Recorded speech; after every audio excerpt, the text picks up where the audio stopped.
So, That's so how's the day so far?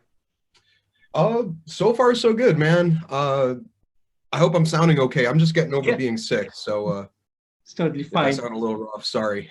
It's all right. It's perfectly fine, Mark. So, Mark, on October 8th, you released your album, Untrue. So, can you tell me a bit about the songwriting and the production behind this album? Um, yeah, so we were kind of coming off of our last record, Exile, which was a couple years ago. We felt like we kind of found our stride and our sound then, and this was just kind of building upon that. We wanted to do something a little more progressive, maybe a little more technical. Um, but at the same time, the songs are shorter, Mhm. I think. Um, but yeah, other than we lost our bass player this time around, we had a bassist on the last album, and he chose to leave the band. So we worked as a trio, and there was a lot of material written. We wrote a lot of songs. We tried a lot of different ideas, and we just trimmed the fat and whittled it down to these 8 songs that we thought worked well together, and recorded them. It's basically what we did. Wonderful, wonderful. So, was there any particular concept that this album was focused on? Um, Actually, no. I've been asked that a couple times about the record, and I know it sounds like it's getting at something, but it is not a concept record. We don't have the attention span for that. Um, I mean, there's certainly a theme, and I think there's a vibe that's a little hard to explain, but it's more of a feeling, I guess, or a sentiment. Um, just about the way things have been, the way the world's been going in the last few Yeah, years, 4 or 5 years. That's something that we're certainly feeling and have strong opinions about. And some of the records about that, some of it's not. You know, uh, it's a little more personal at times, but it all ties together because you live in the world, you're a person, everything's personal to some yeah, extent. So it's all in there, kind of tying it all together, and it's cool because since the record came out, a month ago, I've heard from a couple people who have had some different impressions about what they think it's about and what they've taken away from it, and it's been all over the board, which is actually really cool that people can get those different messages from it instead of I'm learning to not be like, no, it's about this, because I did my best. I wrote the words, and if people get what they get, that's cool. So yeah, so there's no overall concept, but there's certainly a feeling behind it, and I think a lot of people have seem to have picked up on it. So that's cool. sounds amazing. And talking about the cover art of the album, it's something fascinating. So, can you tell me a bit that of the theme that you put behind the cover art?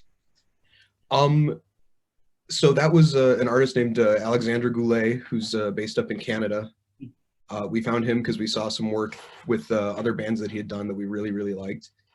And really, all I did was, I think I sent him a couple of the songs or some of the lyrics, and I explained a little bit about what it was about, but I told him almost nothing. We gave him almost nothing to work with. Um, and that cover art, what you see, is almost exactly what he came up with right away. He sent us a rough draft that looked almost exactly like that, and we were like, oh, that's really awesome. Let's do that. The only part that I got involved in hands-on was the logo. Yeah, We never had a real logo, and I thought it was time, so I did the logo. But that whole cover concept, that whole art is Alexander, and he did awesome. sounds So good. Sounds great. And since you are a trio now, so you're gonna keep it this way, or are you looking for a bassist as of now? we've been working with a bass player. I can't say who it is yet, but there'll be an announcement soon. We're not supposed to be a trio. Like I've been seeing the reviews come out. It's like, oh, Chicago metal trio, and it's like, no, we're not 3 guys. We're 4 guys, and we're missing somebody.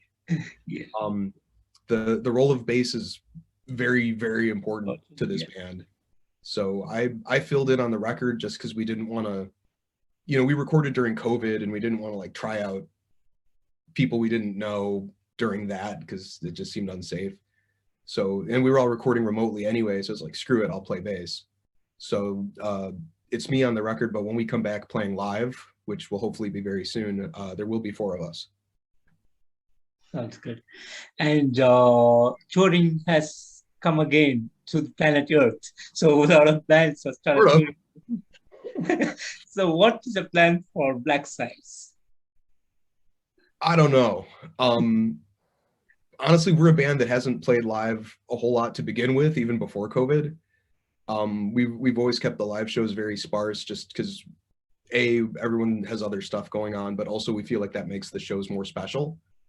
You know, if we play Chicago once every year, people will come to that show because they know that it might be a while before the next one. So that's been working for us. It makes the shows a lot more fun.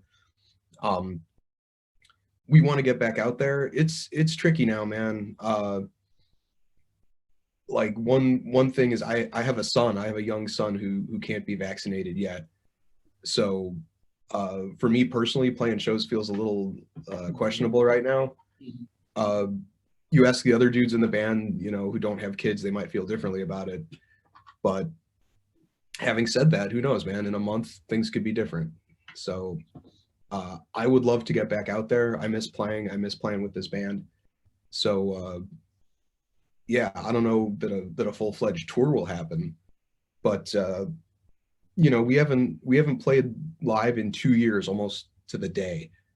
So I would love to be back out there playing songs from Untrue on stage. I would love to do that. Wonderful. So we'll see what happens. Wonderful.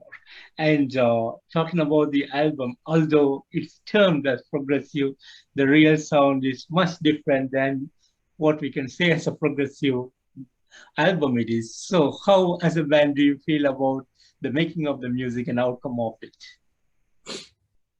We're pretty happy with how it turned out. I mean, we did a lot of I guess you would call it pre-production, but we did a lot of preparation for this record. We had demos, we did, you know, we rehearsed on our own, we did a lot of different versions of things and spent a lot of time figuring out parts and figuring out sounds, way more so than on the last 2 records. So it's weird because there wasn't really any surprises. It came out, speaking for myself, it came out a lot like I thought it would. You know, I hear it and it's like, yeah, that's untrue. That's what it was supposed to be. But we're pretty happy with how it came out, and the reaction we've gotten from people has been amazing. Back to what you said about the progressive thing, I mean, for me, I think that word could mean any number of different things. I mean, I know most people associate that with bands like, you know, Dream Theater, you know, 20-minute keyboard solo and that kind of stuff. And that's cool too. For us, I think it's more in the songwriting and more in the subtlety of what's going on. You know, there's different musical things going on that are complex that people might not even notice the first couple times they hear it, you know, and maybe we should have made it more obvious. I see us more of a heavy metal band, like in a general sense. I wouldn't say we're like a progressive band, but I think there's definitely progressive elements there, more so than like all these bands that sound like Dream Theater and Tool, which I don't consider progressive because that's not progress. You know, not to rip on anybody, but like that's not progressive if someone else already did it. Absolutely. So. Absolutely. Progressive all about changes. If there is no change, how it can be progressive? Right. That's literally what the word progress means. Yeah. So yeah, you know what I'm saying. Amazing. And you guys started way back in 2016. And would you like to tell how you guys all got together and how do you come up with the name Black Sabbath? So it was actually different guys back then. I had just come out of a different band called Trials, a thrash band. Ryan, our guitarist, was also in that band. And at the beginning, it was just me and our original drummer, whose name is Chris Abdrin. And much to my surprise, a label hit us up about doing a record. So we wrote the first album in monochrome, and it was basically just the 2 of us. That album's 2 people, what you hear on that record. And we got a bass player named John Pasillo to play live with us. And Ryan, I convinced Ryan to rejoin working with me again after trials. And we played a couple shows like that, and then the lineup kind of shifted. We've had some bass players in and out since then. Gary, our current drummer, joined the band. And, you know, it's just kind of been about moving forward since then, you know, whereas if it was a traditional band, the politics are a little different. Whereas with this band, I think it's pretty democratic, but at the same time, if someone doesn't want to be there, we're going to just move forward without that person, you know, because it's music. Music needs to be made regardless of who's making it. You know, the music's more important than the people. That's kind of how I've started feeling about it lately. About the name, so around the time when we started, so that was back when like the war on terror was a big deal and Afghanistan was a big deal. I know we're not there anymore, but we were starting to read in the news about secret facilities that the police had, which are called black sites. That's where they take people and hide them and torture them and no one knows where they are. And, you know, oh, that's so horrible what they're doing. We found out Chicago has those too. There's one in Chicago where we live. And the name always just stuck with me. I thought it had a cool sound to it. And when I started writing songs for this band after our last band split up, I was naming the demos Black Sites. I was like, that seems like the right name for whoever's playing these songs. I should also give credit to the band Misery Index, who have a song called Black Sites, and I thought that was pretty cool too. So sounds good. Maybe one day we'll do a song called Misery Index and return the favor. Yeah, I love those guys. And Mark, would you like to share some of the great moments that you had over the years? Great moments that I've had over the years. I don't know. I mean, I've been doing this a pretty long time. My main interest in this is just making cool music. Like my favorite moment now is the fact that Untrue exists. I know that sounds cheesy, but like it's my favorite thing we've ever done. It's my favorite thing I've ever done in my whole life. It's amazing that it even got finished considering, you know, our bass player left and there was a pandemic and all that. I think it's a testament to how we play together and our work ethic that it got completed at all and that it's as good as it is. Seeing the reactions to it and seeing other people enjoy it as much as we have has been awesome to see. That's probably the biggest thing I can think of. The only other thing that comes to mind is a couple years ago, I was jamming with Chris Black, who's the guitar player for High Spirits, or the singer for High Spirits, I should say. And he put together a solo band, and I played some shows with him, including Hell Over Hamburg Fest in Germany. Yeah. So that was my first European festival experience.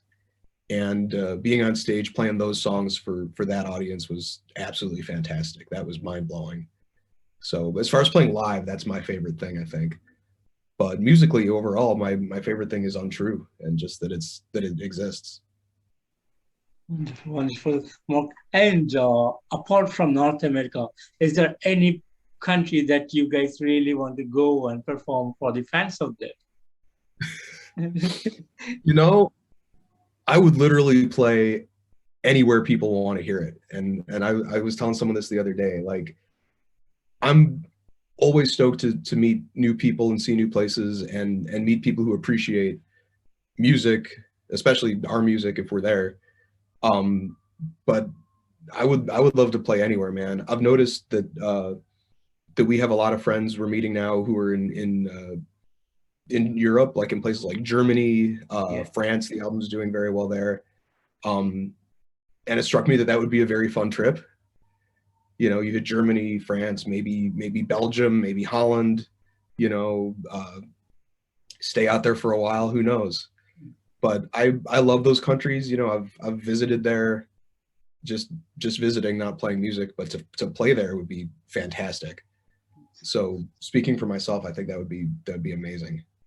Wonderful, wonderful, wonderful. And Mark, finally, what would be the message you want to give to the fans out there? if there's any fans and you're still watching this, I just want to say thank you for checking out our music for however long you have. And if you've made it this far, check out Untrue, and I hope you enjoy it. Wonderful, Mark. And Mark, thank you so much for your time today for this interview. It's a real pleasure talking to you. And thanks to you and the boys for the amazing album Untrue. It's really a good journey to listen to that music. And I wish more success for you and the band in the coming days. Well, I appreciate that very much, man. Thank you, and thanks for having me on. Seriously, for taking the time. I appreciate it. Thank you. You have a good day ahead, Mark. Take care of yourself. Bye-bye. You too. Take care.